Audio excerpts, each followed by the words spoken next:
syukur, terima kasih Tuhan. Kalau pada pagi hari ini kami boleh ada sebagaimana kami ada. Ini adalah awal tahun kami mulai melangkah memasuki tahun 2023. Kami mempersiapkan hati setiap kami Tuhan untuk menerima taburan benih firman-Mu. Biarlah benih firman-Mu yang ditaburkan pada pagi hari ini akan menuntut setiap langkah kami menjadi berkat bekal bagi setiap kami untuk kami masuk di tahun 2023 ini. Amin. Terima kasih Bapa. Kau mengurapi hamba-Mu dengan segala keterbatasannya, sehingga setiap benih firman ditaburkan, setiap kalimat diucapkan, semuanya untuk kemuliaan nama-Mu. Amin. Terima kasih Bapa. Ambil alih hati dan pikiran kami, kuasai ruangan ini sepenuhnya. Hanya dalam nama Yesus Kristus Tuhan kami berucap syukur. Haleluya. Amin. Beri kemuliaan untuk Tuhan. Ya, akan duduk sampai selesai. Baik. Sebelum kita dengarkan firman Tuhan, ya saya mau memperkenalkan diri dulu karena ini baru pertama kali. Nama saya Pendeta Petrus Arianto. Saya melayani di Eden. Memiliki seorang istri, hanya satu, 2 orang anak putri dan 2 menantu. Ya, terima kasih untuk kesempatan yang diberikan kepada saya oleh Pak Ede dan rekan-rekan satu pelayanan tempat ini. Mari kita sama-sama belajar firman Tuhan. Saya memberi tema melangkah dengan iman. Saya mengajak saudara melihat Yosua 3 ayat 1 sampai 5. Tapi sebelum ayat Yosua 3, saya mengajak kita lihat Yosua 1 ayat 10 sampai 11. Yosua 1 ayat 10 sampai 11. Ya, demikian firman Tuhan. Lalu Yosua memberi perintah kepada pengatur-pengatur pasukan bangsa itu, katanya, jalanilah seluruh perkemahan dan perintahkanlah kepada bangsa itu demikian. Sediakanlah bekalmu, sebab dalam 3 hari kamu akan menyeberangi sungai Yordan ini untuk pergi menduduki negeri yang akan diberikan Tuhan Allahmu kepadamu untuk diduduki. Kita lihat Yosua 3 ayat 1 sampai 5. Yosua bangun pagi-pagi, lalu ia dan semua orang Israel berangkat dari Sidim dan sampailah mereka di sungai Yordan. Maka bermalamlah mereka di sana sebelum menyeberang. Setelah lewat 3 hari, para pengatur pasukan menjalani seluruh perkemahan dan memberi perintah kepada bangsa itu, katanya, segera sesudah kamu lihat tabut perjanjian Tuhan Allahmu yang diangkat para imam, yang memang suku Lewi, maka kamu harus juga berangkat dari tempatmu dan mengikutinya.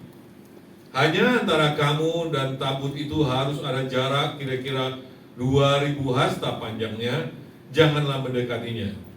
Maksudnya, supaya kamu mengetahui jalan yang harus kamu tempuh, sebab jalan itu belum pernah kamu lalui dahulu.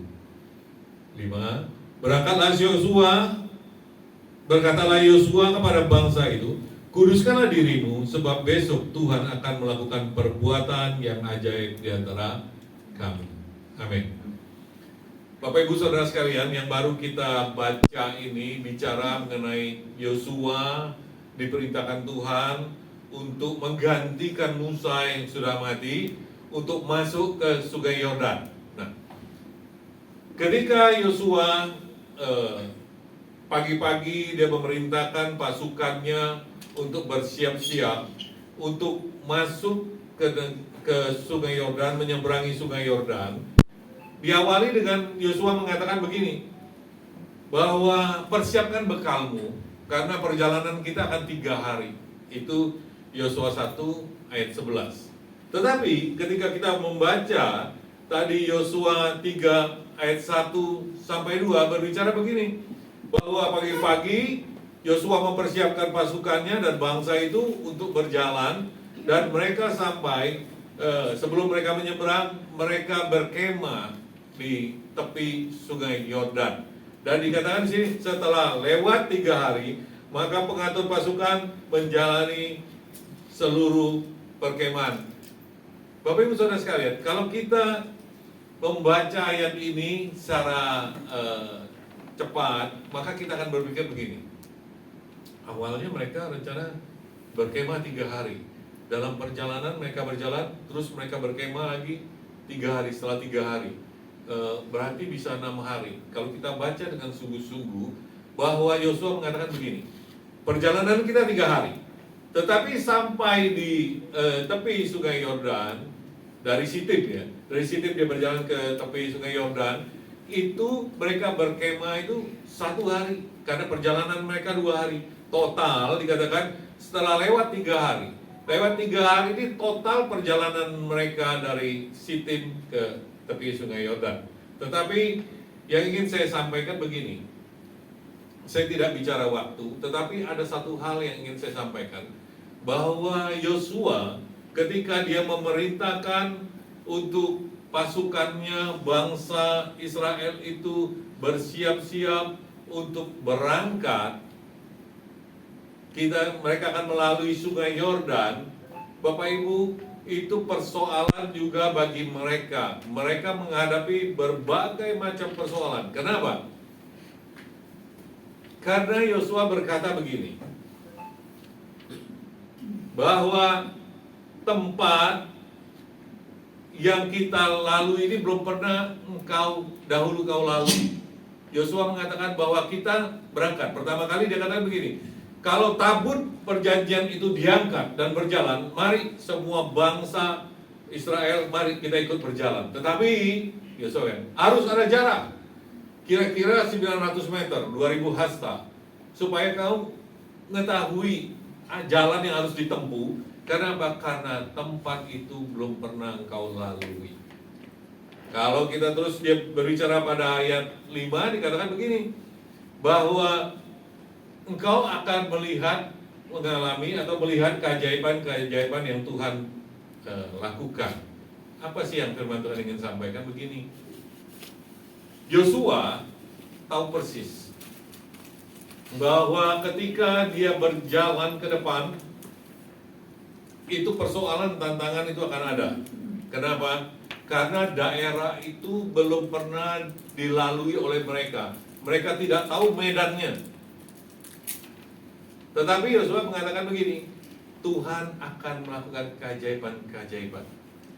Nah, firman Tuhan mengajarkan kepada setiap kita bahwa ketika Yosua mengatakan tabut diangkat, tabut berjalan, engkau ikut. Dia mengajarkan kepada bangsa Israel, engkau harus melangkah dengan imanmu. Karena apa?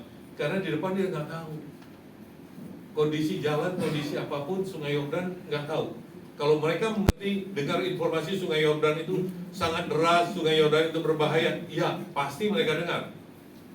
Tetapi mereka tidak tahu secara persis apa yang akan terjadi di depan, persoalannya apa. Tetapi dia tahu persis bahwa tentara itu begitu dia suruh untuk bersiap-siap, mereka pakai pakaian perang. Apa yang terlintas dalam benak mereka? Satu, pasti ada yang terluka. Kedua, bisa ada kematian. Ketiga, pasti ada cacat. Pertanyaan begini, kira-kira ada nggak rasa takut mereka? Ada. Itu satu problem. Nggak ada orang yang mengatakan begini, begitu dia pakai perang, dia yakin menang, pasti ini tidak terjadi masalah. Nggak ada. Begitu Joshua mempersiapkan pasukannya, pagi-pagi dia sudah memeriksa barisan, dia tahu persis hal-hal yang akan terjadi di depan. Maksudnya tahu persis begini, dia akan menghadapi peperangan, dia akan menghadapi kesulitan, dia tahu. Bahkan dikatakan, ketika tabut itu diangkat berjalan, engkau mengikutinya, ingat satu hal, daerah itu kita belum pernah lalui. Yang kedua, nanti ayat 5 dikatakan bahwa keajaiban-keajaiban itu kita akan melihat keajaiban-keajaiban Tuhan. Ini yang membuat bangsa Israel itu melangkah. Melangkah apa? Melangkah dengan iman. Bapak Ibu Saudara sekalian, kita masuk tahun 2023. Kita nggak tahu kondisi ke depan bagaimana. Kalau ramalan banyak yang berbicara segala sesuatu yang buruk, yang gelap. Tapi saya menginginkan begini, kita sebagai anak-anak Tuhan, kita belajar dari firman Tuhan. Mari kita melangkah masuk di tahun 2023 ini dengan iman percaya kita. Amin. Dan ingat, Yosua katakan, engkau akan melihat perbuatan ajaib dari Tuhan. Maka setiap dari kita juga harus begitu. Kita katakan pada diri kita sendiri bahwa aku akan melihat keajaiban-keajaiban Tuhan di tahun 2023. Aku akan diberkati Tuhan di tahun 2023. Kita melangkah dengan iman kita untuk masuk 2023 ini. Amin. Sama seperti bangsa Israel, dia nggak tahu apa yang terjadi di depan, tapi ketika Yosua kata jalan, mereka melangkah dengan iman mereka. Dan mereka punya iman bahwa akan melihat keajaiban-keajaiban yang Tuhan lakukan. Namun, saudara, yang kedua, kalau kita ada memasuki tahun ini, kita melangkah dengan iman. Tetapi ada hal yang kedua, Yosua katakan pada Yosua 3 ayat 5. Berkatalah Yosua kepada bangsa itu, kuduskanlah dirimu, sebab besok Tuhan akan melakukan perbuatan yang ajaib di antara kamu. Jadi bukan hanya melangkah dengan iman, kita percaya bahwa aku begitu tabut perjanjian itu semuanya akan berjalan dengan baik, aku akan melihat mujizat Tuhan. Tetapi Yosua katakan, kuduskanlah dirimu. Jadi hal kedua, Bapak Ibu Saudara sekalian, selain kita melangkah dengan iman masuk tahun 2023 ini, yang kedua yang harus kita perhatikan, kuduskanlah dirimu. Kita harus hidup kudus. Tidak gampang untuk zaman sekarang ini kita hidup kudus, Bapak Ibu. Dunia menjanjikan sesuatu yang serba cepat, serba baik, itu janji awal. Dan kita lihat kondisi hari-hari ini, semua dipermudah. Kalau dulu kita mau dari satu tempat ke tempat lain, kita membutuhkan waktu, kita berjalan. Tapi kalau sekarang kita bisa sampai menggunakan kendaraan, dan bahkan sampai di depan pintu. Saya ketika berbicara dengan teman-teman, saya katakan begini, kalau di luar negeri itu orang sedang berjalan, tapi kalau di Indonesia ini kalau bisa kendaraannya sampai depan pintu. Semua dipermudah. Terus kita kalau nonton TV, dulu tuh hidup mati kan kita mesti maju nih, powernya ditekan di depan. Kalau sekarang kan kita sudah pakai remote, sudah dipermudah semua. Tapi ingat loh ya, karena semua sudah dipermudah, membuat kita hidup itu ingin semua jadi mudah. Ketika kita ingin hidup itu menjadi mudah, kita akan mencari jalan, menghalalkan semua jalan untuk apa? Kita bisa menikmati apa yang sudah dunia berikan. Ini bisa ke sana. Karena apa? Daging itu akan menuntut. Nah, untuk hidup kudus hari-hari ini sulit. Kalau kita nggak punya kemauan untuk ambil keputusan, aku mau hidup kudus, aku mau hidup sesuai dengan kebenaran firman Tuhan. Saya ketika berbicara dengan seorang ibu muda, ketika dia konseling, sudah bicara panjang lebar, saya bertanya kepada ibu itu, sekarang apa yang dilakukan, Bu? Dia katakan, aku menjadi istri simpanan, Pak. Ibu nggak mencoba untuk cari pekerjaan yang lebih baik? Dia katakan, nggak cukup, Pak. Saya kerja, gaji saya nggak cukup untuk kebutuhan hidup saya. Saya melihat begitu penampilannya begitu wah. Terus saya tanya, suami ibu sama, Pak? Suami saya juga selingkuh. Dia hidup dari perselingkuhan. Kenapa ibu tahu? Karena kami masih berkomunikasi.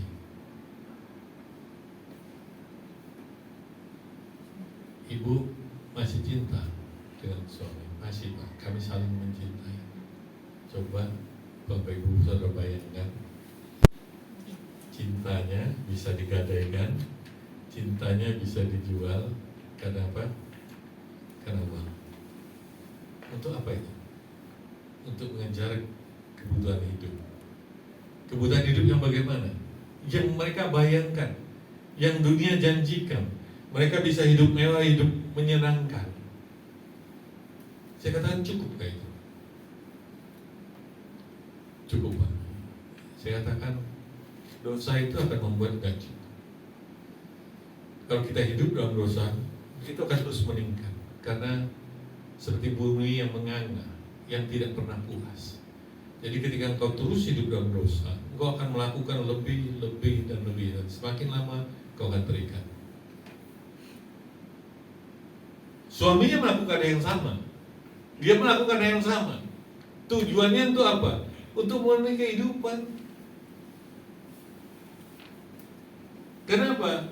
Karena dunia menjanjikan itu. Untuk kita hidup kudus, iming-imingnya itu besar sekali. Hari ini kalau kita melihat semua orang pakai gadget baru, bagus. Saya pernah mendengar seorang anak wanita ketika diwawancarai, ya diajak bicara, terus dikatakan, kenapa kamu hidup begini? Awalnya saya hidup melakukan hal yang tidak benar gara-gara apa? Saya hanya mau beli handphone karena lihat handphonenya teman-teman sekolah semuanya dalam kondisi yang baik. Mungkin hal ini jauh daripada kita, tetapi yang saya ingin sampaikan begini: dunia itu akan memberi iming-iming kepada setiap kita pribadi lepas pribadi. Nah, kalau kita ikutin itu, kita sulit loh untuk lepas. Dan berapa banyak orang-orang yang kami layani di penjara, mereka melakukan banyak hal yang buruk. Itu gara-gara apa? Gara-gara mereka mau hidup nikmat, mau hidup menikmati janji-janji dunia ini, sehingga semua jalan dihalalkan. Bahkan firman Tuhan mengatakan, kalau engkau mau melihat keajaiban Tuhan, hiduplah kudus. Maka Yosua katakan kepada bangsa itu, selain mereka melangkah dengan iman jalan ke depan, walaupun kondisinya di depan apapun mereka nggak tahu, walaupun mereka dalam hatinya ada was-was dalam persoalan yang mereka hadapi, tapi mereka melangkah. Namun yang kedua Yosua katakan, kuduskan hidupmu, karena engkau besok akan melihat keajaiban Tuhan. Kalau hari ini kita mau sepanjang tahun 2023 kita menikmati atau mengalami janji-janji Tuhan, mari hiduplah kudus. Kalau kita nggak hidup kudus, jangan harap kita bisa melihat keajaiban itu.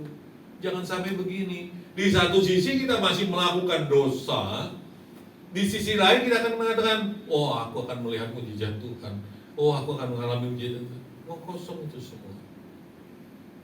Saya katakan dengan suami istri, kamu ada niat bertobat? Ada Pak. Kamu mau nggak kembali lagi dengan suami? Mau. Suami mau. Baik, saya akan doakan, tapi ambil keputusan ya, untuk kamu tinggalkan kota ini, pulang ke tempatmu, dan hidup jadi satu. Iya Pak. Saya doakan, terus berjalan waktu beberapa bulan kemudian nasi WA saya. Ya, bagaimana kamu sekarang? Saya di Jakarta Pak. Suamimu sudah pulang Pak Jakarta. Kalian satu rumah? Iya. Kami sudah saling mengampuni.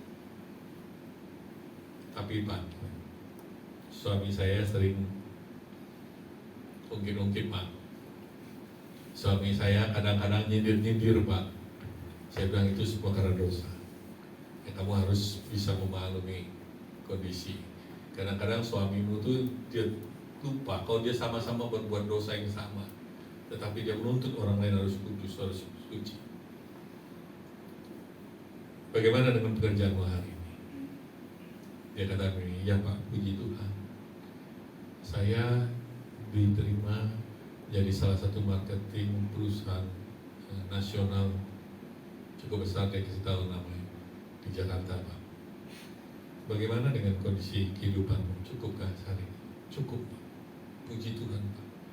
Saya ingin sampaikan kepada kita semua yang ada di tempat ini. Kalau tahun 2023 kita mau melihat bagaimana keajaiban Tuhan terjadi dalam kehidupan kita, mari hiduplah kudus. Memang gak gampang untuk saat ini, tapi ambillah keputusan untuk mau kita itu hidup dalam kebenaran firman Tuhan. Gak gampang, betul gak gampang. Ketika seorang pecandu narkoba dia katakan, Pak, aku mau hidup benar, sebenarnya kamu harus semangat betul-betul ya, ambil keputusan untuk berhenti. Kalau enggak semuanya ngomong kosong. Iya Pak, nyatanya lebih parah. Ketika keluar, saya lihat anaknya gagah sekali. Kamu kok jelek begini? Karena apa? Berat di sini. Terus giginya rompang. Kenapa begini kamu jadinya? Iya Pak, saya baru masuk ruang tikus. Kenapa mau masuk ruang tikus? Karena saya tidak bisa bayar hutang. Kenapa kamu berhutang? Karena saya pakai narkoba. Saya sudah ngomong, kalau kamu sudah ambil keputusan untuk berhenti hidup dalam kebenaran firman Tuhan, nyawamu jadi taruhan. Saudara tahu, karena dia berhutang, terus dijadikan persoalan, dia dimasukkan ruang tikus. Kalau di Medain itu ruang tikus itu 2x2, isinya bisa 3-4 orang, makan, beol, mandi di situ, dan ruangannya semi gelap. Dan saya bisa membayangkan bagaimana bau dan menjijikkan. Orang paling takut masuk. Begitu dia masuk, dia katakan begini, karena itu ada 4 orang, yang 3 orang kata gitu.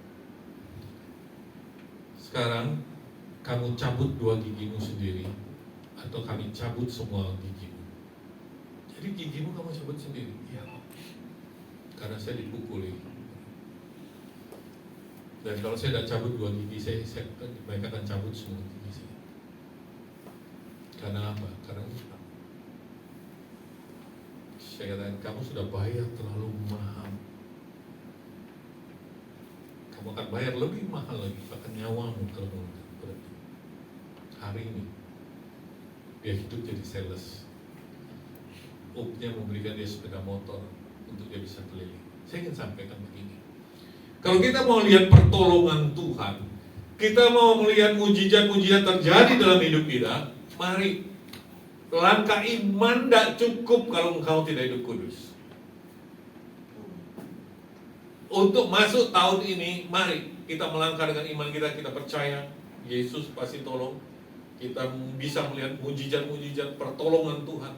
Tetapi hal yang kedua, hiduplah kudus. Amin. Yang ketiga, saya akan bicara 4 poin aja. Yang ketiga, mari kita dengar firman Tuhan. Yosua 3 ayat 10 mengatakan demikian. Lagi kata Yosua, dari hal inilah akan kamu ketahui bahwa Allah yang hidup ada di tengah-tengah kamu, dan bahwa sungguh-sungguh akan dihalaunya orang Kanaan, orang Het, orang Hewi, orang Feris, orang Girgasi, dan orang Amori, dan orang Yebus dari depan kamu. Tetapi sebelum Yosua bicara gini, kita lihat ayat yang 9. Yosua katakan gini, lalu berkatalah Yosua kepada orang Israel, datanglah dekat dan dengarlah firman Tuhan Allahmu. Jadi Yosua kata begini, dekat, kita kumpul semua, dekat ya, bahwa Tuhan akan menghalau tuh semua orang-orang Kanaan yang tinggi besar itu, Tuhan halau semuanya. Apa yang Yosua ingin sampaikan pada bangsa Israel? Untuk setiap mereka itu sebelum melakukan sesuatu, ayo dengarkan firman Tuhan. Mari datang mendekat. Dengar ya firman Tuhan. Dan isinya apa? Isinya janji Tuhan akan menghalau semua orang Kanaan. Itu yang membuat apa? Membuat bangsa ini sebelum mereka melangkah, sebelum mereka masuk peperangan, mereka punya iman yang luar biasa. Karena iman itu timbul dari pendengaran akan firman Tuhan. Maka sebelum mereka melakukan segala sesuatu, Yosua dengarkan firman Tuhan. Bapak Ibu, setiap dari kita juga, kita tahu tantangan kita begitu besar di depan. Banyak orang meramalkan segala sesuatu yang gak baik di depan. Kita belajar dari Yosua, bagaimana langkah untuk masuk ke Sungai Yordan, bagaimana dia bisa masuk ke Kanaan. Dengarkan firman Tuhan. Janji Tuhan itu membuat bangsa Israel punya semangat. Karena apa? Karena janjinya Tuhanlah yang akan menghalau orang-orang Kanaan. Kita tahu ke depan banyak persoalan. Tetapi bukan berarti begini, kita takut menghadapi segala sesuatu. Kalau kita takut menghadapi segala sesuatu, kita tidak akan berani melangkah. Kalau kita sudah melangkah, mari hiduplah kudus, terus diisi dengan firman Tuhan. Rasa takut yang Tuhan berikan dalam kehidupan setiap kita itu membuat kita tuh dekat kepada Tuhan. Rasa takut yang Tuhan berikan itu supaya kita lebih berhati-hati. Rasa takut yang Tuhan berikan itu membuat kita tuh lebih siap untuk melangkah, untuk melakukan segala sesuatu. Ketika Bapak Pendeta Aswin Tanu Saputra mengatakan begini, sebelum dia menyampaikan firman juga dia berbicara dengan kita, dia kata begini, manusia itu wajar kalau punya rasa takut. Tapi takut itu tidak boleh menguasai hidupnya. Takut itu Tuhan berikan. Saya beri contoh. Di Afrika ketika saya nonton sebuah channel TV, rusa, dia begitu lihat aliran air dan dia kepengen minum, dia sampai di tepi aliran air itu, rusa itu nggak langsung masukin kepalanya untuk minum air tersebut. Tetapi dia akan tola-tole, dia lihat kanan kiri, sudah aman baru dia tunduk, dia minum. Kenapa? Dia takut ada predator lain. Nah, Pak Asin katakan, jadi rasa takut dalam hidupmu itu akan membuat engkau hati-hati, rasa takut dalam hidupmu itu akan membuat engkau akan dekat kepada Tuhan. Itu baik. Maka Yosua juga melakukan hal yang sama pada bangsa Israel. Dia tahu ketika bangsa itu akan mengaju untuk melangkah, untuk masuk ke Sungai Yordan. Selain Sungai Yordan yang mereka hadapi, itu juga akan bangsa lain yang ada di Kanaan itu. Sehingga sedikit banyak mereka punya rasa takut, punya was-was. Maka Yosua katakan, mari datang dengan firman Tuhan. Bapak Ibu, kalau di tahun 2022 kita disibukkan oleh berbagai macam kesibukan kita, mari di tahun 2023 ini kita duduk di kaki Tuhan. Mari kita dengarkan firman-Nya. Kita menyediakan waktu lebih lagi daripada tahun 2022. Kalau tahun 2022 kita cuma 5 menit, 10 menit duduk di kaki Tuhan, dengarkan firman, renungkan firman, sediakan lebih. Saya pernah berbicara dengan Tuhan. Kamu pernah berdoa? Berdoa apa? Saya satu hari itu bisa 4 kali doa. Doa apa? Doa makan pagi, makan siang, sore, dan doa mau tidur. Bukan itu musuhnya. Duduk di Tuhan, doa, dengarkan firman-Nya. Ya itu yang angel, Pak.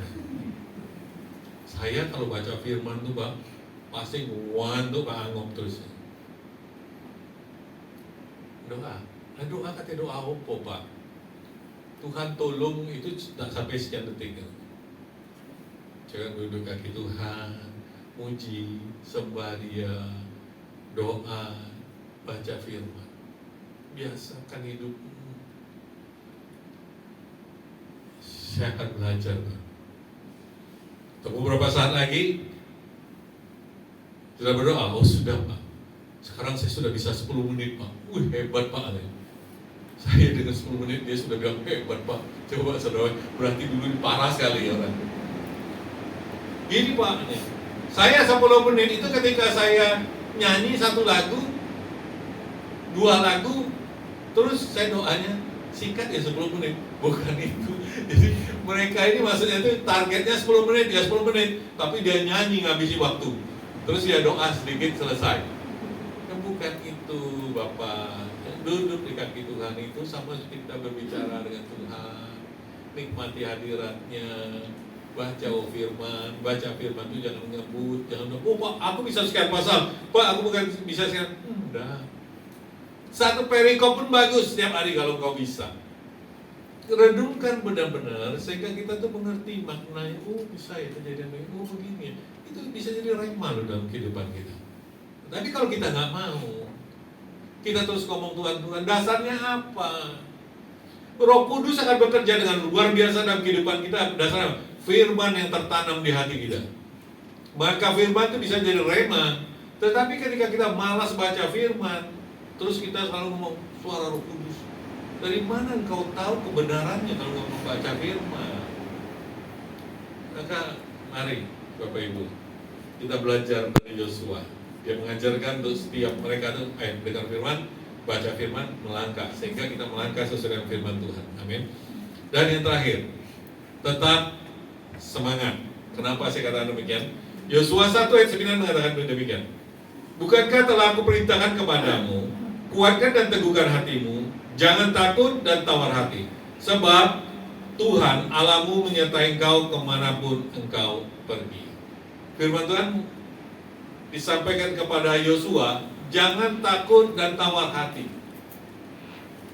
Saya bisa membayangkan Yosua ketika Musa mati, itu problem bagi Yosua. Kenapa? Karena selama itu dia bertindak berdasarkan instruksi dari apa? Musa.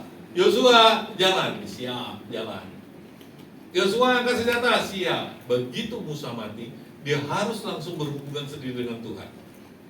Dan dia tahu banyak problem yang dia hadapi. Saya memberi contoh begini. Saya menjelaskan ayat ini. Bapak Ibu, ketika mereka berjalan ke Sungai Yordan, sampai Sungai Yordan, itu bisa menghilangi semangat mereka. Kenapa demikian? Karena Sungai Yordan itu sangat deras. Dikatakan begini, Sungai Yordan itu yang paling sempit, itu kira-kira 75 meter. Ada yang lebar sekali, sampai ratusan meter. Yang dalam, paling dangkal itu 3 meter. Terus, dikatakan di sini, bahwa ketika mereka sampai di tepi Sungai Yordan itu airnya sedang meluap. Dan karena pada apa? Itu adalah musim menuai. Nah, ketika musim menuai, itu adalah musim akhir dari musim hujan. Akhir dari musim hujan itu salju Gunung Hermon itu mencair, sehingga dia akan turun terus ke bawah melalui Sungai Yordan, dan itu membuat air itu punya kecepatan yang tinggi dan dalam jumlah yang banyak. Coba saudara bayangkan, pasukan itu begitu sampai, dia lihat oh ya seberang itu Kanaan, tetapi yang dia lihat kenyataan ini loh, persoalan ini loh. Air yang begitu deras, bisa nggak tawar hati? Bisa. Pertama kali semangat, jalan, yes. Begitu berhadapan dengan persoalan. Sebelum berhadapan dengan persoalan mungkin mereka ya semangat sekali.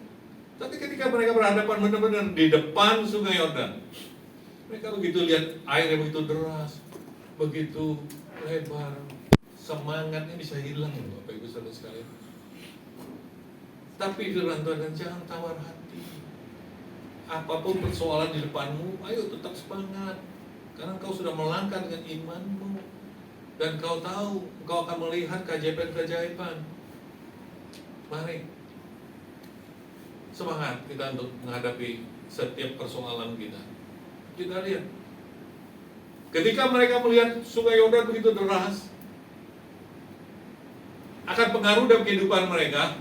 Tetapi Yosua ngomong begini, nanti ketika tabut perjanjian diangkat dan berjalan, begitu tabut perjanjian masuk ke kaki imam-imam itu, masuk ke sungai Yordan, keadaan menyeberang. Dan lihat imam-imam ini, dia mengangkat tabut perjanjian itu, dia melangkah, begitu dia mencelupkan kaki di sungai Yordan itu langsung terbelah. Dan lebih mengerikan, air itu turun begini, bisa balik begini. Karena sungai Yordan itu kan terus menurun begini dari gunung. Sekian persen turunnya, sekian persen, sekian ratus meter dalam setiap jarak. Jadi air itu turun akan sangat kencang. Tetapi ketika imam-imam itu mencelupkan kakinya, itu air berbalik. Dan dikatakan air yang turun ke laut mati itu berhenti. Tidak ada yang mengalir lagi. Sedangkan air yang ada itu berbalik seperti tembok. Dan mereka berapa juta orang itu menyeberang. Pernah nggak kita bayangkan itu terjadi? Pernah nggak tentara bangsa Israel itu bakal membayangkan mujizat yang begitu besar mereka alami? Enggak. Tapi kita belajar. Mereka mau melangkah dengan iman karena mereka tahu ada janji Tuhan. Ada sesuatu yang akan terjadi di depan. Ada berkat Tuhan di depan. Amin. Tapi ketika kita berhadapan benar dengan persoalan, mari tetap semangat. Pegang janji Tuhan. Kalaupun 2023 kita mengalami banyak persoalan ada di depan kita, percayalah Tuhan akan menyelesaikannya. Amin. Karena firman Tuhan mengatakan Tuhan yang akan menghalau itu orang-orang Kanaan. Tuhan yang akan berjalan di depan kita. Yang penting hari ini, mari kita hidup kudus. Dengarkan firman Tuhan, biarlah firman menuntun dan kehidupan setiap kita. Amin. Baik, saya minta musik kembali.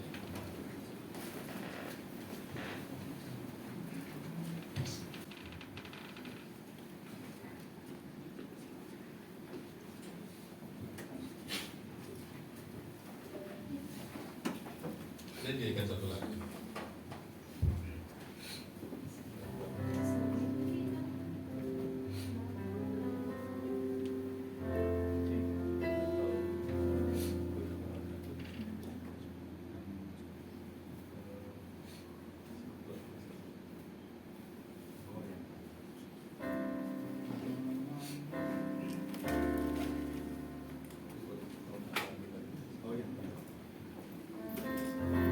Mari Bapak Ibu saya menambahkan berdiri.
dan mampukan kami menjadi pelaku-pelaku firman. Terima kasih Bapa. Kami percaya di tahun 2023 ini kami boleh melihat keajaiban-keajaiban yang Kau lakukan, terobosan-terobosan yang terjadi dalam kehidupan setiap kami. Dan kami percaya Tuhan, kami boleh melihat berkat-Mu tercurah dalam kehidupan setiap anak-anak-Mu depan ini. Begitu juga untuk setiap kursi yang kosong di tempat ini akan terisi oleh jiwa-jiwa yang terus rindu akan firman. Terima kasih Bapak. Terima kasih. Hanya dalam nama Yesus Kristus Tuhan kami mengucap syukur. Haleluya. Amin. Saya serahkan. Puji Tuhan. Silakan duduk Bapak Ibu Saudara. Terima kasih kepada Bapak Pendeta Petrus Arianto untuk berkat firman Tuhannya yang menguatkan kita semuanya di tahun yang baru, di hari yang pertama di tahun 2023. Amin Bapak Ibu Saudara. Saya percaya firman yang ditaburkan sungguh-sungguh menjadi bekal buat kita semuanya untuk memasuki tahun yang baru ini, tahun yang kita tidak tahu, dan mungkin juga di sepanjang tahun yang baru ini akan penuh dengan tantangan. Tapi bekal firman Tuhan yang ditaburkan bagi kita pada pagi hari ini, biarlah sungguh-sungguh kita mengingatnya senantiasa. Tuhan yang kita sembah di dalam Tuhan Yesus Kristus, Allah yang kita sembah, Elohim Yahweh, akan senantiasa berjalan di depan kita. Amin Bapak Ibu Saudara. Kita selalu mau dengar-dengaran akan firman Tuhan. Kita mau terus jaga hidup kudus, dan kita mau terus tetap semangat menjalani seluruh tahun 2023 ini. Amin. Puji Tuhan. Nah, Bapak Ibu Saudara, sebelum kita mengakhiri ibadah kita pada pagi hari ini, sebelum doa berkat, saya mau katakan bahwa minggu depan ibadah akan disertai dengan perjamuan kudus. Dan tanggal 8 ibadah minggu akan disertai dengan perjamuan kudus. Dan sekali lagi saya menyampaikan bahwa di tempat ini Bapak Ibu Saudara, persembahan tidak ada kantong kolektor yang diedarkan. Bapak Ibu bisa menyiapkan dari rumah, atau Bapak Ibu bisa di belakang sudah kami siapkan kotak persembahan, amplop persembahan. Bapak Ibu bisa ambil di sana, dan kemudian bisa memberikan persembahan untuk pekerjaan Tuhan di tempat ini. Puji Tuhan. Baik Bapak Ibu Saudara, mari bersama-sama kita akan mengakhiri ibadah kita pada pagi hari ini. Saya mengingatkan satu lagu yang refrennya, aku percaya berkat-Mu atasku. Bila ini menjadi satu rema refren dalam ini untuk kita memasuki tahun 2023. Oh, Allah yang kita sembah adalah Allah yang akan memberkati kita. Kita percaya berkat-Nya melimpah atas kehidupan kita tahun 2023. Amin Bapak Ibu Saudara, mari kita bangkit berdiri, kita nyanyikan lagu ini. Haleluya. Refrennya saja. Kita angkat tangan kita katakan dengan iman, percaya berkat-Mu atasku melimpah. Haleluya. Bajikan kemurahan selalu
Bapa di surga, kami mengucap syukur.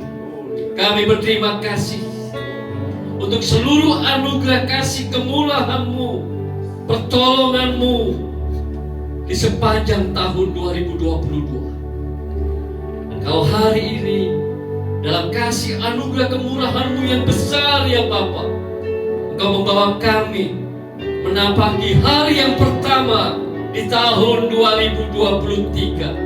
Kami percaya di tahun yang baru ini Engkau juga memberkati kami. Kebajikan, kemurahan-Mu akan menjadi bagian dalam kehidupan kami Bapa. Saat ini kami mengangkat tangan kami dengan iman di dalam Yesus Kristus Tuhan kami. Ya, kiranya berkat-berkat yang dari surga, dari Bapa itu turun dalam kehidupan kami, dalam keluarga kami, pekerjaan kami, dan pelayanan kami. Dan biarlah kiranya cinta kasih Tuhan Yesus dan persekutuan oleh Roh Kudus akan senantiasa menuntun, membimbing, menguatkan kami, menolong dan meneguhkan kami mulai sejak pagi hari ini sampai Maranatha Tuhan Yesus datang kedua kali, bahkan sampai selama-lamanya. Semua kita yang sudah diberkati oleh Bapa di surga dalam nama Tuhan Yesus Kristus, kita yang semua yang percaya, kita katakan haleluya.